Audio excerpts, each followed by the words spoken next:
Welcome back to the Lenz. This comic corner classic slash non-classic. This is episode number 1165 and Doubleshot number 1059. I got two Wolverine related trades for you. First up, it is Wolverine by Jason Aaron, the complete collection, book 3. Now, those of you probably asking the question, Nick, why didn't you get the first two volumes for this one? Well, there's a kind of good reason for that. The first volume, now this book was actually pretty reasonable price, about $14. The first volume, the seller who was trying to sell the damn book was trying to sell it for $162. No thank you, I'm not paying that much for it. Second one was about $40. Now yes, the original cover price I think is about $40. This is cover price, so this is like $35. Like, basically, I get the fact, yes, Wolverine is popular. And so is Jason Aaron. Don't need to have a high price for the damn thing. At least this one was reasonably priced. This collects the Astonishing Spider-Man Wolverine miniseries, and also basically Wolverine Volume 4, issues 1 through 9, the 5.1, and material from Wolverine Road to Hell, number 1. Now, Jason Aaron writes everything in here. And now here's the thing about Jason Aaron. Now, a lot of people thank him for his run for Thor, Avengers. Wolverine is definitely one of those books basically people do think of for. Yeah. Though he also wrote Ghost Rider prior to this. Now, the Astonishing Spider-Man Wolverine series. This series, and this is kind of strange for this series, that this series, it's questionable if this series is canon or not. Yeah, it's never been explicitly stated if it is, because it's just Wolverine and Spider-Man traveling through time. Now, the miniseries itself, yes, everything in this book is under Jason Aaron. Fine. Basically, the miniseries, the artwork is done by Adam Kubert. They also have a story known as Falling, which is from Wolverine Road to Hell. That is the artwork done by Reno Genis. Now, those of you curious about this cover, yes, that comes from Jay Lee. Yeah, that comes from the Wolverine versus the X-Men arc. Yeah, the thing is, if you read the way that Jason presents these 9 issues, they feel like a complete story. Yeah, like issue 1 is the start of the story, and the story concludes with issue number 9. Though that's kind of, if you kind of think of it, it's kind of like one story arc in the way. And what is the Wolverine? Now, what's the whole storyline? Now, there's also a backup feature for the first 5 issues. Yes, Jason threw a backup feature here called Scorched Earth.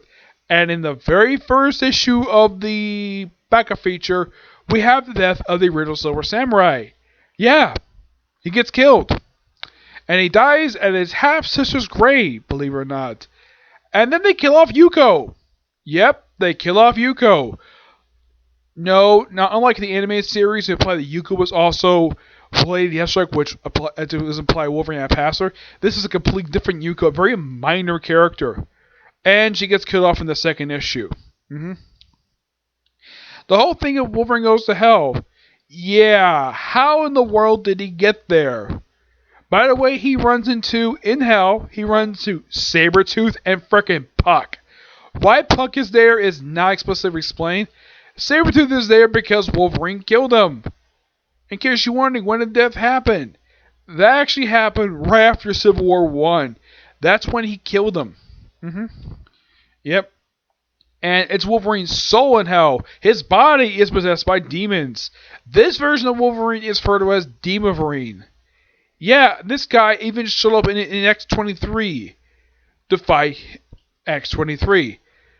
Yeah, but he didn't show up in his own son's book for some reason. I have no idea why. And we have his current girlfriend, Melinda, basically trying, with the help of Mystique, trying to get him out of hell, basically trying to exorcise demons out of his body. And who does he contact? Well, he contacts Damian Hellstrom, Johnny Blaze, Dan Ketch, and I think that's it for possession. Yeah, and they're only here just for the initial storyline, just to free him. But the possession, the exorcism does not go very well, and he's still possessed by demons. And the next 3 issues, he's fighting the X-Men. Yep, he's fighting the X-Men. I get the reason why, because he's possessed. Also, apparently, artists have a good idea to show Mystique basically with her and her backside. So yeah, you get a sexy pose, get her in a sexy pose, basically show off her rear end. Yeah, but that's Mystique for her because she's hot. Yeah, and she's the one technically responsible for what happened with Wolverine. Why he went to hell. Yeah, and they also debut a new villain faction known as the Red Right Hand. Yep, and they're trying to go after various people associated with Logan, like his own son, the X-Men, and what looks like X-23. Yep. And well, they have them pretty much trying to free Wolverine from hell. At the end of the story, he is definitely free from hell, but it's interesting though in the first couple issues that apparently Jason Aaron thought of a good idea to kill off kill two people who were associated with Wolverine in the first couple issues. First, it was Silver Samurai. And then it's frickin' Yuriko, who was somebody who Wolverine got in contact with. And for some reason, here's the thing: Melinda tries to contact Spider-Man of all people, and he decides not to help out. Why the heck Spider-Man couldn't help out Wolverine? I have no idea. It's one of the most baffling things about this. I mean, she has the number for Spider-Man, and he can't help for some reason. Probably whatever's going on in his book at this point. Actually, the Heroic Hate stuff was going on for his book. So yeah, he's doing fine. He could easily help out if he wanted to, but nope, he decides not to. Despite the fact he's one of Wolverine's closest friends, who is not an X-Man. Yep, and because, well, the X didn't work, so it's Wolverine versus the X-Men. Though the X-Men members who come to confront him is just Emma Frost, Cyclops, Magneto, and Namor. Yeah, this is the brilliant time when Namor was an X-Man. And he probably ask, whose bride was that the Avenging Son? Prince Namor the First as an X-Man. That was Matt Fraction did that. Yep, that was all him. He was the one who did it because it happened during his run, so I'm pointing that at him. Yeah, so since it happened, since he was the one responsible, since he was the one who wrote the story, I blame him for that. But it was a smart move because he's technically referred to as Marvel's first mutant, though technically that goes to Apocalypse, but that was so interesting. And after 3 issues of Wolverine finding the X-Men, he eventually purged of all demons to come back himself. So he goes after the woman responsible for doing this. Basically, a one-shot story called Get Mystique Final Response. Yeah, it's a sort of follow-up to another Get Mystique storyline, where it happened in the previous line for Wolverine. And at the end of this one, Mystique is actually killed. Yeah, she gets killed after being shot and stabbed by Wolverine. Probably as response to send help. But yeah, this starts basically Wolverine's war against the Red Right Hand. Interesting start for the series. 5.1 is simply put celebrating Wolverine's birthday. And there was a review I saw of this one where they say this art, it's like the point ones, it's like Marvel gives the book to the worst artist they have. This artwork is not terrible per se. I mean, some people don't like Daniel Kuna's artwork, and I like his artwork. Yep. Now, here's the artist the artist who drew this. It's kind of weird how they drew this. Yeah. I mean, this is supposed to be, right here, this is supposed to be the Thing. And he looks so weird. Yeah, of how the artist draws him. Now, who does the artwork for this final issue? This one is done by Jeffy Paolo. Yep. The Pablo Rivera does the cover art here. Yeah, and in the case of these issues, Jay Lee does all the cover art for all 9 issues of Wolverine. The interior artwork, you have Renee Gatos, who also has Road to Hell one shot, the story from it. And when they go to Wolverine's head, they actually show like, oh yeah, X-Men have had sex with, and then Jubilee's one basically comes across this. And Gibbons one comes across the door and says, how would she and guards? And he's like, I knew it! Oh, that was so funny. And they also hint at Rot. Yeah, this was a storyline that was not done by Jason Aaron. Nope. Rot was a story done by a completely different writer. So Jason Aaron teased something that another writer followed up with. And I thought it was so fun. And then we have a Berserk and we have various Wolverines. We have Patch. We have Berserk. It's like so hilarious the fact Jason Aaron. I mean, he writes this as, well, from what I can tell, he loves his character so much, even though he had him go to hell in his first issue, which that's kind of ballsy for you to do, Jason Aaron. But yeah, fun issues, love them. Give this book roughly a 9.5 out of 10. Damn good book. I thoroughly enjoyed it. I can't wait to get my hands on the very next volume, which I think contains most of the rest of this volume, plus the issue 300, which has debut of the brand new Silver Samurai, who is the son of the original. No joke, he seriously is. Alright, next up is another Wolverine. This is a Wolverine related trade. This is X-23, Volume 3, Don't Look Back. This collects issue 17-21 of X-23, Volume 3. Written by Marjorie Liu, artwork by a couple different artists in here. Sana Tanaka and Phil Noto. Phil Noto has the last few issues in here. The first story arc is, I kid you not, it's called Misadventures in Babysitting. And the first issue is actually a homage to the classic Chris Columbus movie poster of The Adventures in Babysitting, which I have seen. It's a really good film. I thought this was so cool. Yeah, the whole story, and we even have Valerie wearing a Thor helmet. Kudos for the fact the artist basically remembered that in the film, the little girl who I think is Elizabeth Sue babysitting, she's a big Thor fan. So she wears the Thor helmet for the whole movie. And kudos for the artist who drew this cover. I don't think he lists the cover artist in here.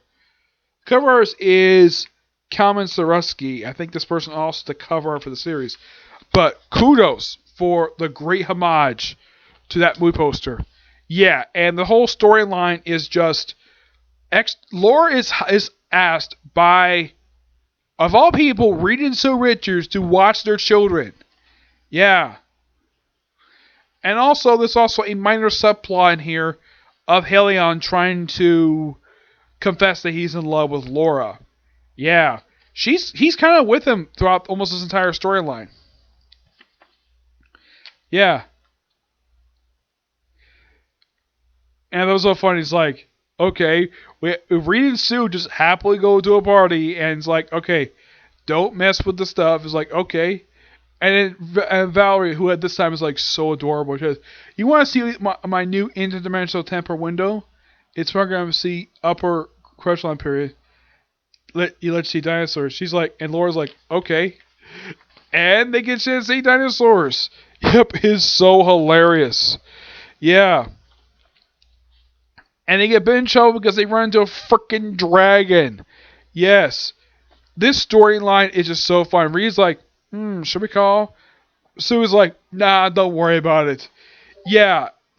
And then you have Valerie running a dragon. This is so fun. Now, in case you're wondering about Valerie and Franklin, they're teenagers now. They're no longer little kids. Mara actually allowed them to grow up. Yeah. And it's overall really good three-parter. Yep. Though the three-parter does end, though they apparently run into a big cosmic character in the storyline. We run into the frickin' Collector. Yep. Because he has something that the Richards want for some reason. He's like, anime claws. Are you related to Wolverine? And she's like, I'm his clone. Interesting. I love when Faye's kind to me. Okay. Frickin' the Collector. A character who's got nothing to do with Laura, and yet she's basically on a spaceship. Which I thought was so hilarious. And she gets a chance to go to space. That's fun. Though basically she never suffocates, though she's saved by Valerie putting mouth to mouth. Such an adorable little girl. And then the storyline ends with Reed and Sue coming home, like, everything, we just went for a walk, everything's fine. And then we kind of resolve a minor, let's just say, plot thread where it's like, basically, like, it's hinted at that Laura and Julian had a thing for each other. This is Helion. And they make out, and she's like, I feel nothing. Goodbye. And this is never brought up again at all. This is basically a relationship. This has been tension between the two of them since the new X-Men series. That it was very heavily implied that Laura had a thing for Helion, but it went nowhere. Yes, this is probably Marjorie saying, yeah, this relationship not happening. So she just goes out, basically hangs out with Gambit briefly, and then she runs into Jubilee. Yeah, you're probably curious still about Jubilee during this period of time. She currently doesn't have this power anymore, because prior to M-Day, her power was simply creating fireworks out of her hands. That was her power. And since 2010, she got the ability, because she used the power, she was basically in the area of a detonation of a blood bomb, which turned her into a freaking vampire. And she has to wear his amulet, and she apparently also drank Wolverine's blood to stay in the sunlight. Yep. And the 20 is simply just a standalone issue of basically just Laura having fun with Jubilee for an issue and spending time in Paris, and also running into, of all people, the Black Widow. Yeah, she's in Paris because she's part of S.H.I.E.L.D. Why not? This, of course, is not the clone who appeared in Secret Empire. I have to think about it. Nope, completely different character. Yeah. And it's a fun standalone issue to read. And she's offered to basically join up with a couple of different groups. Like, she's basically gotten offered to join the Avengers, or she joins the X-Men. But I'll explain in a minute basically who she joins. Of course, 20 basically her just riding off into her next series. But we have one more issue. Don't Look Back. It's a silent issue of Laura act like her father. Like at one point, she's basically killing wolves in her birthday suit. Yep, no joke. Yep, it's just Laura jumping across country, killing wolves in her clothes, or she's basically naked. Yeah, and yeah, that's what she does for the last issue. And runs to herself. Yeah, it's basically a good issue. There's no actual. It's a very silent issue. And a great way to end the series. Now, I'm not getting my final thoughts on this run because I still have the second trade coming. Yeah, where does she end up? Avengers Academy. And then Avengers Arena. I'll get to that in a minute. Give this book roughly a 9.5 out of 10. Damn good book. Now, excuse me. My guess is the reason why she joined Avengers Academy, because one of her co-creators, Chris Yost, was actually writing the book at the time. So that's the reason why she joined Avengers Academy. Though she's part of the book during the last couple years of the book for some reason. It was when they headquartered out of the former Avengers compound in LA. Yeah, the thing about the Avengers Academy is that great concept. I love the whole concept of basically kids who are trained to be the next generation of Avengers. And Marvel just decided, okay, after ending their great ongoing series, after 39 issues, we relaunch it, we end it, and replace it with Avengers Arena, a book that lasted for 18 issues. And in that book ended continuous Avengers on the Cover, which kind of wrapped up basically that storyline, but yeah, it was it had a very abrupt ending for that series. Laura was actually not in that series, believe it or not. Nope. At Avengers Arena, she got moved over to All New X-Men, where she stayed in that book. Yeah, she stayed. Once she joined toward the tail end of Bendis' run during the last 20 issues of his run. Yeah, right after she joined the book, she stayed with the book up until Inhumans vs. X-Men. Even when she became Wolverine at Adventures of Secret Wars, she still stayed part of the group. Yep. All in all, 2 really good trades. Okay, so that's it for Single Review. My next 3 reviews, basically, like I said in the last video, will be Black Clover, One Piece, and My Hero Academia. For Black Clover, new episode of the anime, new chapter of the manga, and of course, My Hero and One Piece, it's new chapter of the manga. Expect these reviews soon. Okay, but to the next video. Bye.